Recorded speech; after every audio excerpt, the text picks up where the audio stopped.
every human. Hue, hue is where a human comes from. Okay? Critically, only humans have deep melanin pigmentation of all 12 brain centers. The one brain center deeply pigmented with black melanin only in humans but not other primates or other animal forms is known as the locus coeruleus. The locus coeruleus literally means black dot. Locus is a Latin word for stolocus locum or locum, meaning point or dot.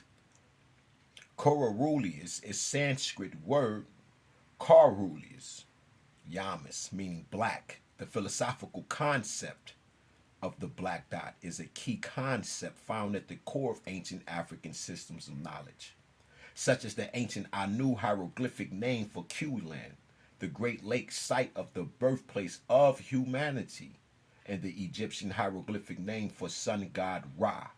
This is profound evidence that the ancient Africans studied brain anatomy and named this brain site black dot because its appearance and function revealed evidence of a symbolism, chemistry, anatomy, and history that was in line with the known research evidence of the role of black melanin throughout nature, especially the Anu concept of a black bin stone at the top of the pillar obelisk, which is the human spinal column. The locus coeruleus is also evolved in emotions such as anxiety, with a continuum of cautionary or inhibitory functions by this black brain center, in which the middle or normal range of function is experience, vigilance, caution, prudence, watchfulness, and attentiveness. Whereas high coeruleus function may display feelings of terror, panic, fear, anxiety, dread, and alarm. Minimum minimum locus coeruleus function may display feelings of inattentiveness, distractibility, impulsivity, carelessness, recklessness, and fearlessness.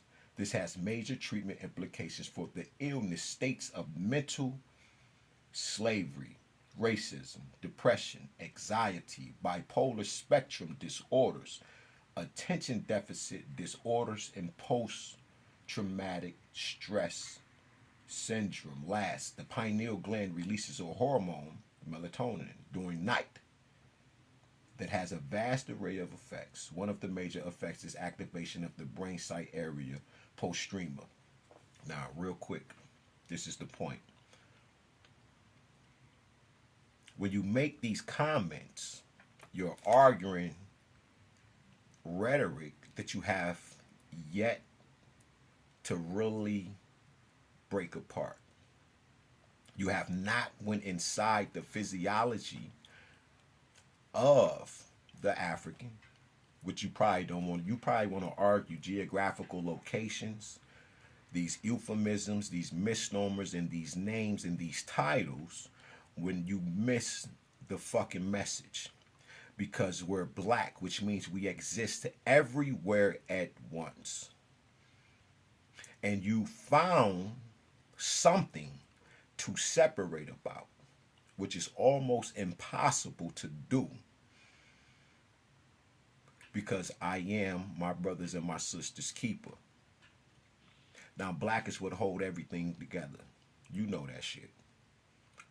To come on my page to continuously argue about pebbles while we're being crushed by mountains is foolish. And it's not, you're not being honest with yourself. Now, everything I explain to you, this is dealing with the anatomy, the physiological structure, and why you are black on the inside, and talking about neuromelanin and so forth and so on, especially the locus coeruleus. You didn't look at that, right? You just did it. You thought this shit is a game, and you could just argue shit that ain't even. It's too much, and this is the problem. Now you have definitions for every other color, but what is the problem with black? Remember, right? It's okay to be white, brown, red, green, yellow, orange, and all these other colors, but but every time there's something to deal with black or African, this is when you niggas want to argue. For what? You're not going to deal with the actual, right? The etymology of these things, right?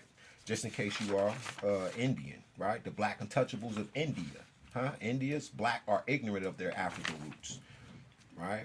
India, Africans pioneered ancient India civilization. The first people of India were Africans. India itself means black, right? The Latin word India is from Greek Indus or Indos, meaning black. The earliest people of India were black Africans or Ethiopians called Negritos.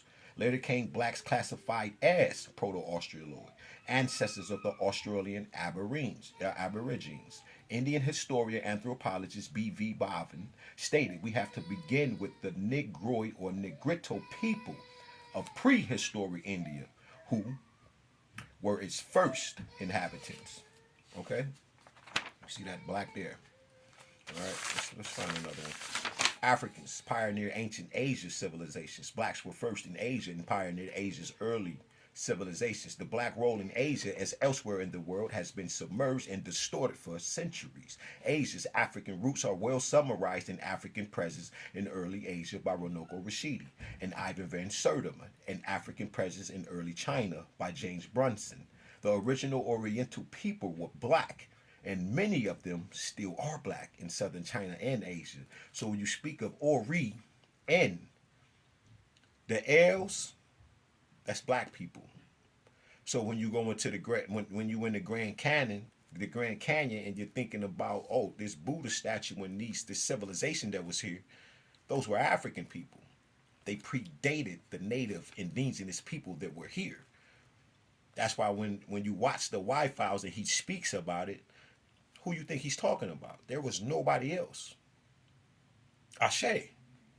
Those were black people.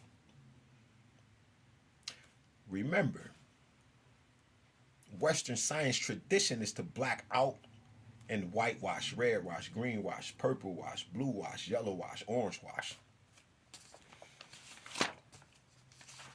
Right? America's Africans pioneered ancient America civilizations. The Africoid Olmecs was the parent culture of ancient America, flourishing more than 1,000 years before Christ. The Olmecs was the parent civilization of ancient America, colossal. Monuments and stone heads in Mexico show numerous carvings of them as gods. Their faces are unmistakably Africoid, and their hair is plaited or in corn rows. Furthermore, there were Twa, pygmies. Many gods of ancient Central America are portrayed black with Africoid features. There are many Africoid portraits in stone, clay, copper, and gold. In addition to their early culture's shaping role, the Olmecs were undoubtedly profoundly influenced by black migrants from Africa's Nile Valley. Columbus himself made emphatic reference to black traders from Guinea. African technology built Mexico's pyramids and more. The reason for the profound similarity between ancient Middle American and Kemet because Kemet authored that civilization, including Mexico's pyramids. In his scholarly work, Signs and Symbols of Primordial Man, Albert Churchward, a rare, honest, albino historian, fully documents, among other things, the African origin of ancient Mexico's culture, religion, hieroglyphics, etc. The Aztecs attributed the invention of their calendar to their greatest god, the black-skinned, woolly-haired Quetzalcoatl. The bow and arrow originated in Africa from the Twa of Central Africa, who carried it around the world in their migrations. Nubia was called the land of the bow, with its formidable archers, and note the profound similarity between Native American culture with that of pre-albino Africa, drumming, singing, feathers, circle dances, body painting, love of nature, etc. Now you know why they resemble. Kemet text 3900 BC apparently refers to the Mayans, calling them the Hu Nebu, or beyond the people beyond the sea, / people from behind the setting sun. Churchward writes, as the sun setting in the west went down into the east, the Mayas would naturally be spoken of as a people beyond the seas or behind